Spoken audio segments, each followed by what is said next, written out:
Hello everyone, this is Dr. Michael Carper again. I have another video lecture for you. I hope you're keeping caught up with the reading, and I ended book 1 just a couple days ago and posted that lecture, the conversation between Socrates and Thrasymachus. Today, I am going to cover the opening of Book 2, where Glaucon presents his argument on what he thinks justice is. Okay? So, let's begin.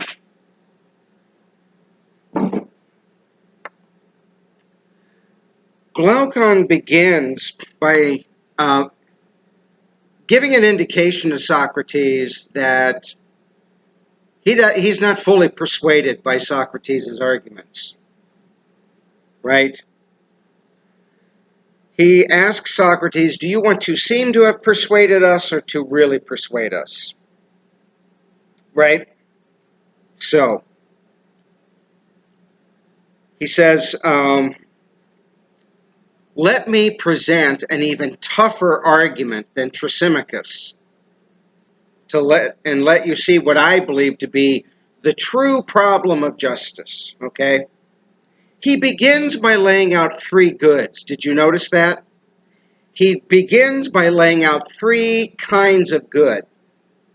So we're going to go ahead and give them numbers.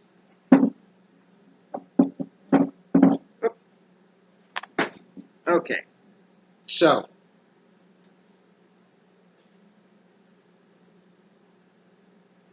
we have good number 1, good number 2, and good number 3. Correct?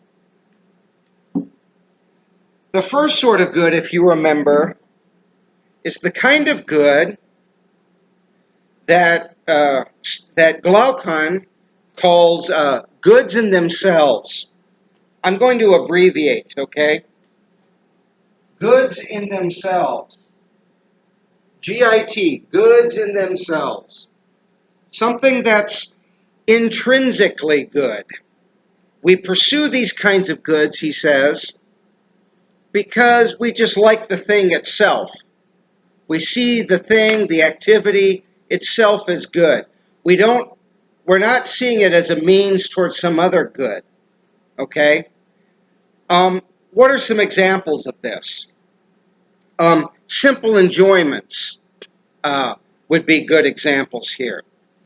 I'm betting a lot of you drink coffee these days. That's a very popular drink worldwide. A lot of people drink coffee just for the pleasure.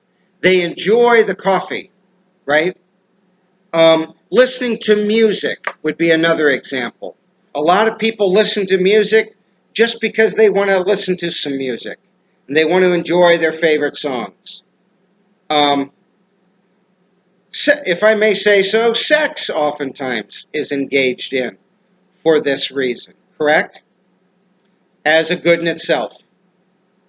So we've got, as examples, we've got coffee,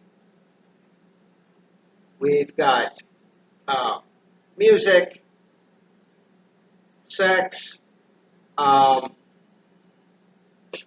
maybe certain sports are engaged in that way, and other sorts of entertainments, things like that, right? Okay. That's what Glaucon is saying, okay? Well, then there's a second sort of good that he talks about. This sort of good is more complicated. Did you notice? Because Glaucon describes them as goods in themselves, but also good for other benefits. Good for other benefits. For other consequences that they bring about. We can go back to our old examples, if we want some examples. Coffee. Many people not only drink coffee for the pleasure or the enjoyment, because they see it as good in itself, but because they want a caffeine fix, right? They want to wake up. It helps them to stay awake and alert, right? What about someone who listens to music both because they enjoy it, but maybe they want to learn something about the music? Maybe they want to learn how to play the music or something like that. Then music and coffee would fit here, right? See what I'm saying? If you want to have a baby, if you want to engage in sex in order to procreate a child, then sex would fit here. Notice, in other words, goods are very context dependent. I'll put that out here. Do you know this word context? Depends on the situation, the circumstances, right? That determines where you put the good. The third sort of good is something that's good for other benefits only. But in itself, we don't see it as a good. These kinds of goods we tend not to really like very much, but we engage in them anyway because we want the other benefits that they bring about. Medicine and surgery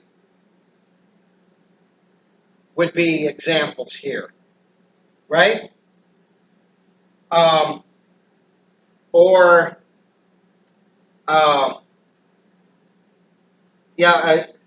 Surgery is a very good example. Nobody wants to just have surgery for its own sake. Surgery is dangerous, it's painful, it's expensive. But we do it because we want some other good from the surgery, right? Work often fits here. A lot of people don't like their work, and they engage in it only for the paycheck, right?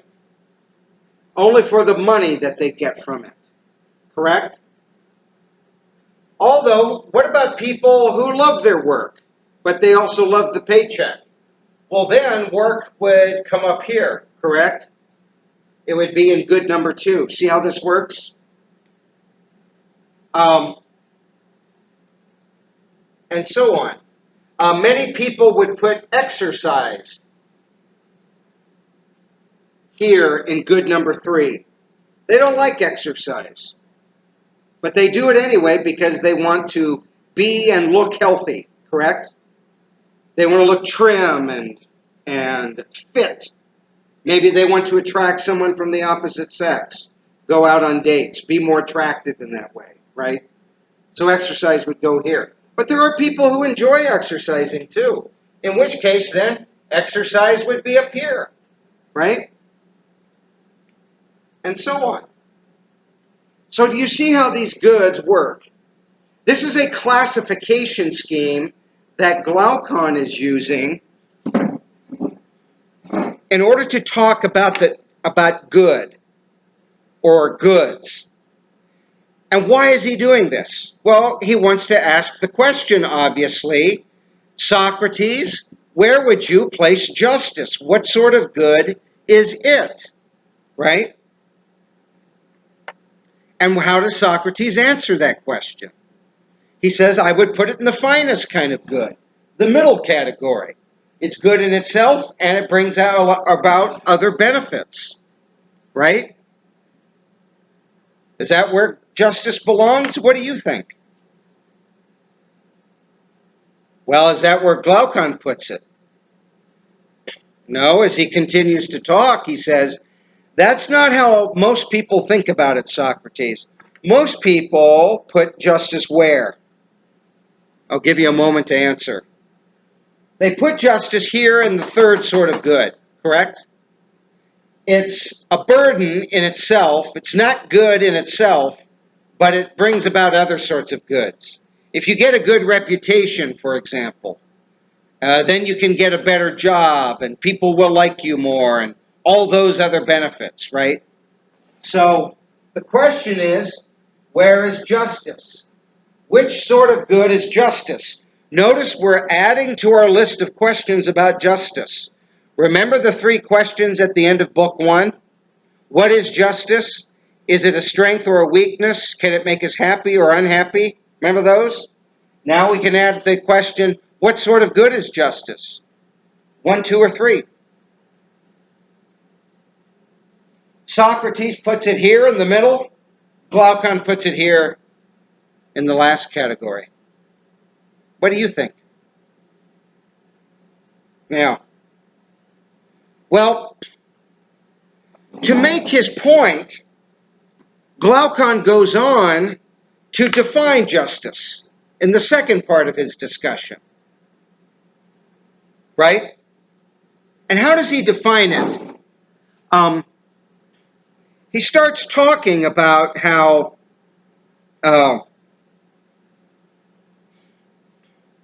most people want to avoid the badness of suffering injustice, right? And they also seem to have this secret desire to get away with committing injustice, right? We have both of these desires. That's interesting. We have a secret desire to do injustice and a very obvious desire to avoid suffering injustice from others. Isn't that interesting? And as a result, that's why we shake hands and make contracts and agreements and form contracts and laws and follow rules and things of that sort. Does that make sense, everyone? Okay. Well, what's the definition, really, if we had to put it all together, what Glaucon says on page 37 into the top of page 38? Here's how I would summarize Glaucon's definition of justice. Justice is nothing other than, so I'll repeat it a few times, but I want you to definitely, I hope you're taking good notes. Please write this down as well, okay? Justice is nothing other than the fear of suffering injustice outweighing the desire to get away with injustice. And that's why we have laws and covenants, Glaucon says. So here it is again, the full definition. Justice for Glaucon is nothing but the fear of suffering injustice outweighing the desire to get away with injustice. And that's why we have laws and covenants and contracts and things of that sort. Once more, justice is nothing but the fear of suffering injustice outweighing the secret desire to get away with injustice. Okay? That's Glaucon's definition of justice. Does that sound like a very high and noble definition? It doesn't, does it? It's a selfish definition. In fact, what do you think Glaucon is assuming about human beings by arguing this? It seems to me what he's saying is that human beings are weak by nature, right? They're not explicitly evil by nature. If they were, they would just pursue injustice. But they're afraid to do that because if they get caught, then there will be consequences, right? That's why that desire is secret. Of course, if they think they can get away with it, Glaucon seems to suggest, then people will pursue injustice and commit it. But that said, they're afraid of suffering injustice. And that fear outweighs the secret desire. Does that make sense? The fear of suffering injustice outweighs the secret desire to get away with injustice. As much as we want to get away with injustice, we fear suffering injustice from others even more. And we probably fear that so much because we know inside our own hearts, we know how unjust we are, and we're betting, oh, I bet everyone else is that way too. So I'm not going to trust anyone. Who does that sound like? Doesn't this sound a lot like Thrasymachus? It's different and yet the same, isn't it? In what ways is Glaucon's position different from Thrasymachus, and in what other ways is it the same? That would be a nice reflection paper. Consider that, okay? All right. That's the definition. That's part 2 of Glaucon's presentation. Well, what does Glaucon do next? He tells 2 stories, right? About the nature of justice and injustice. Correct? And he's giving these stories, I think, to support his definition that we just talked about. Okay? So, what's the first story? What's the first story? The first story is that fairy tale about the ring, the magical ring of Gyges. This is a G, Gyges. Do you remember this story? It starts on page 38.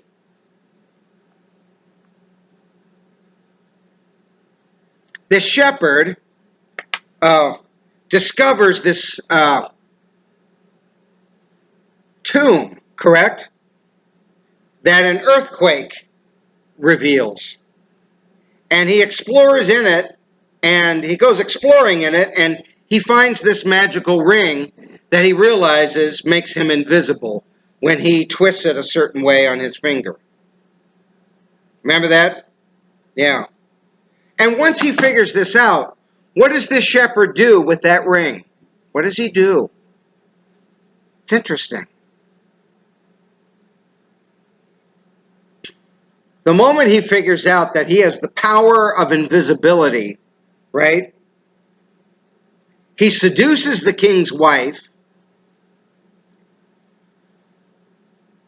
One might wonder what that really means. Some texts actually say rape there. I hate to say that, but there's a question mark there of what's really meant. But he has sex with the king's wife, and with her help attacks the king, right? Kills him and takes over the kingdom. Isn't that interesting? So do we have room? We do. So the shepherd who discovers this magical ring of invisibility, what does he use it for? Sex,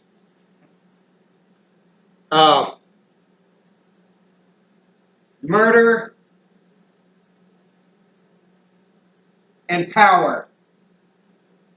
He sleeps with the queen, kills the king, and takes over the kingdom. See what I'm getting at? Yeah. That's what he does. And what do you think?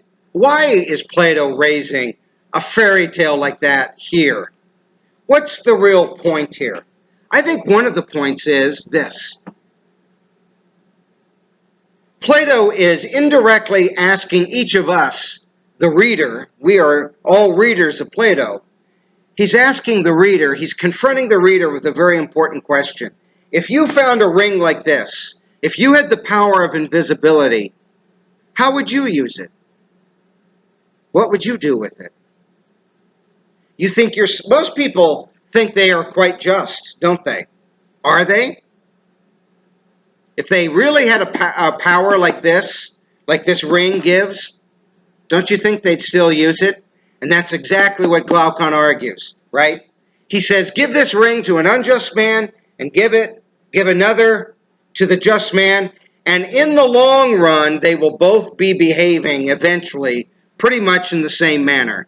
They will both use the ring for unjust purposes, to satisfy their own self-interest, whatever those may be. Sex, money, power, robbery, right? Things of that sort. They would go wherever they want, sneak behind and do whatever they want, take whatever they want, have sex with whomever they want. kill anyone that gets in their way, and they would do it all without any fear of being punished, right? Because they're invisible. They could be invisible and do the unjust things they want to do, and then they can become visible when that becomes necessary and act like a totally just person so people will like them. See the point here? What would you do with the ring? Is there anyone in real life who would resist using the ring? It's a good question. J.R.R. Tolkien, do you know this author? Over there in China? J.R.R. Tolkien. He wrote a series of books called The Lord of the Rings. And as you may know, about 20 years ago, some very famous movies were made about these books. And in these books, there is a ring of power that makes one invisible. Guess where Tolkien got the idea? From Plato, right? And of course, the ring seems to corrupt almost everyone who comes into contact with it, right? Yes. Well, then we have another story, an equally important story. A story about the just man and the unjust man, right?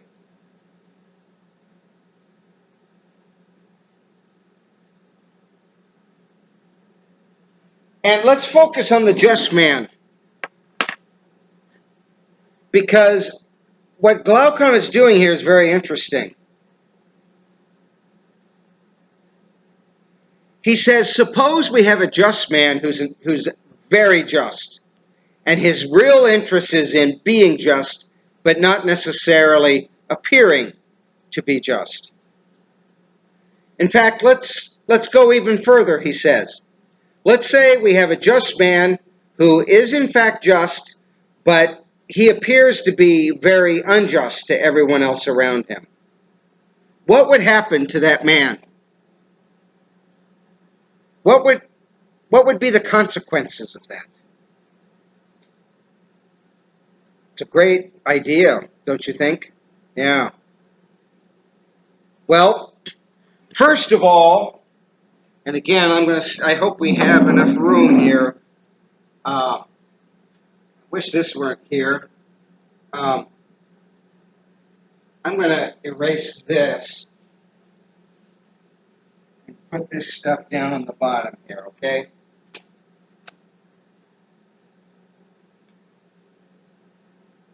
Okay? The first thing that the just man's going to lose and suffer is loss of his reputation. Right? You know what reputation means. He's being perceived as unjust even though he's very just. And he loses his reputation, right? And people are going to start hating him. Everyone's going to start hating him. Well, what will that lead to? Loss of friends and family, right? See what I'm doing here? And the third, and after that, he'll probably lose his job. He'll lose his ability to make money. He'll lose his possessions. Eventually, and I'm kind of going through this a little too fast. Let's slow down a little bit. So he loses his reputation. And as a result, people start abandoning him. He becomes more and more isolated, including at work. Eventually, he gets fired, right? And now he doesn't have a way to make money. Which means his car is going to get repossessed. He'll lose his home, right? He'll lose his possessions. Eventually, what's going to happen, though? The government's going to come after him, right? And he's going to lose his freedom. He's going to be put in prison. And if people truly hate him, and this is what Glaucon's trying to do, he's trying to take things to an extreme. He says that, right? He wants to take the case to an extreme because he's trying to see, he's trying to figure something out, and he wants Socrates to help him, right? But eventually, this just man who's perceived as unjust will be put in jail, he'll be tortured, and eventually he'll be executed in a painful manner. The text says impaled. Some of the texts say crucifixion, if you know what that is, right? Jesus Christ was crucified, correct? Yeah. These are the stages of suffering that the just man who is perceived as unjust will go through. And what's the question here? At what point is he going to give up on justice? At what point is he going to break? At what point would you give up on justice? At what point would you break? Just like with the ring of Gyges story, what would you do with the ring? Plato seems to be asking here too, how far are you willing to go to suffer for the sake of justice? That seems to be what the story's about. Right? Well, here's what I think is going on. Plato is using Glaucon and Glaucon's stories as ways of testing us, the reader. These stories are meant to test us, to test our hearts, to test our characters. What would you do with the ring? Would you harm others if you had that ring? Would you steal? Would you do other terrible things? Do you really honestly think you could just put that ring away and never use it? It makes you invisible. Likewise, if people started seeing you as unjust, even though you were trying to do the just thing, and you started suffering for it, would you give up on justice? I think most of us would give up pretty early on, don't you think? I think that's the point. These are tests for us. Plato is using Glaucon to test us, to test everyone who reads this book. You think you're a just and good person? Well, here are your tests. I'm betting most people would fail. The question is, would everyone fail? What about the truly great heroes of human history? There aren't very many, but there are some. Would the Buddha pass these tests? Would Socrates, if you know Socrates' story? I'll come back to Socrates at a later time, okay? Martin Luther King, if you know his story. I don't know how much American history you know, but I'm picking the Buddha because Buddhism is still often practiced in your part of the world. And the Buddha seems to be a great moral teacher and moral example for people. Yeah. Maybe there are people who could resist the ring and who could suffer all the way for justice. I don't know. What do you think? Glaucon seems to think that it's quite possible no one could resist becoming unjust. Well, why is Glaucon including these stories in his presentation of the problem of justice? Let's go back to that definition. Justice is the fear of suffering injustice outweighing the secret desire to get away with injustice. Do you see the connections? That story of the ring of Gyges. Do you see how that connects with the definition? We just said that these two stories are tests. That story, the secret desire, or the story of the ring of Gyges, tests for our secret desire to get away with injustice. Do you see how that works? That's the connection. People say, oh, I don't have a secret desire to do injustice. Well, let's see what you do with this ring of Gyges, this ring of invisibility, this ring of power that would make you way more powerful than anyone else in the human race.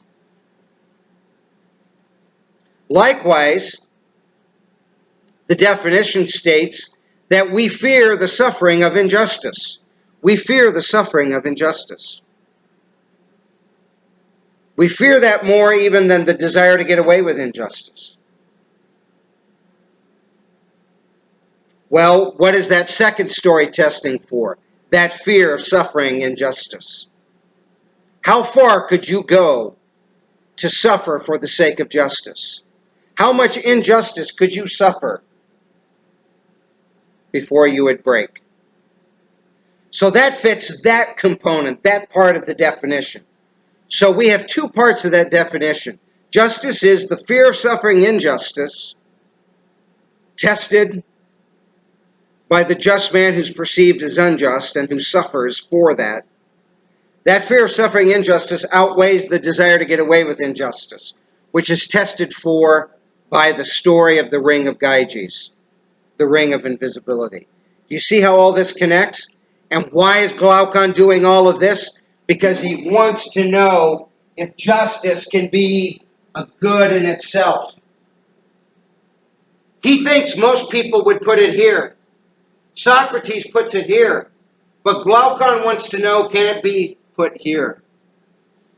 Can it be put here?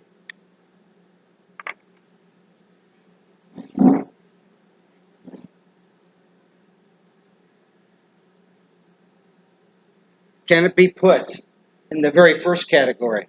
Can justice stand as a good in itself? Can justice be an intrinsic good? INTRINSIC. Look up that word, intrinsic. Or is justice only an instrumental good? INSTRUMENTAL. I'll see if I can put them off to the side. Intrinsic, good in itself, versus instrumental, good for other benefits only. End in itself, means for other ends. Do you know this distinction between ends or purposes and means? Something that's a way to another end or purpose, that's an instrument to it. Which sort of good is justice? That's what we really need to find out. Is it an intrinsic good, good in itself, or is it an instrumental good, good for other consequences and benefits only? That's what Glaucon's testing for. That's what he's presenting as the true problem of justice. He thinks he's going a lot deeper than Thrasymachus went. Most people are not willing to live a life like Thrasymachus. They're afraid to be unjust all the time because of the bad consequences that could come as a result. Getting caught by the law and suffering prison or some other form of punishment. Getting caught by others and then they come back at you and try to take their revenge on you and things like that. Most people are not willing to be Thrasymachus. So Glaucon is changing Thrasymachus' argument and yet keeping it in ways as well. But where is true justice? Can real justice stand on its own? Does real justice exist? That's another. So there are so many questions we can now add to our list of questions about justice. And that's the one we'll end with there. Does real justice truly exist? Does true justice really exist? Next, we're going to look at Adeimantus's presentation of justice, which comes right after Glaucon. He interrupts his brother and gives his own set of problems that he sees are the true problems about justice and injustice. And his focus is on the stories that we tell about justice. The stories we're raised with as kids and young adults. Stories that form us in our attitudes about justice.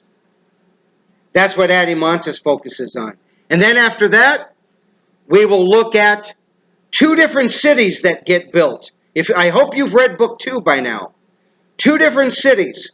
The city of necessity and the city of luxury. Do you remember those that get built after Adeimantus lays out his presentation? So keep reading, okay? I hope you took good notes. You've got the lecture. You can watch it as many times as you need to. But once again, Glaucon is trying to ask the big question, does real justice exist? Can it be a good in itself? Or is it only a means towards other things and not a true good? All right. Thanks for listening. I'll be posting another video soon, okay? Keep pushing. I need for you to contact me via email if you have not done it. And please send me your reflection paper over book 1. And there will be a reflection paper on book 2 very shortly. So start thinking and talking with each other about this material, okay? All right, thank you. We'll talk again soon, okay? Take care, and I hope you're all doing well. Bye.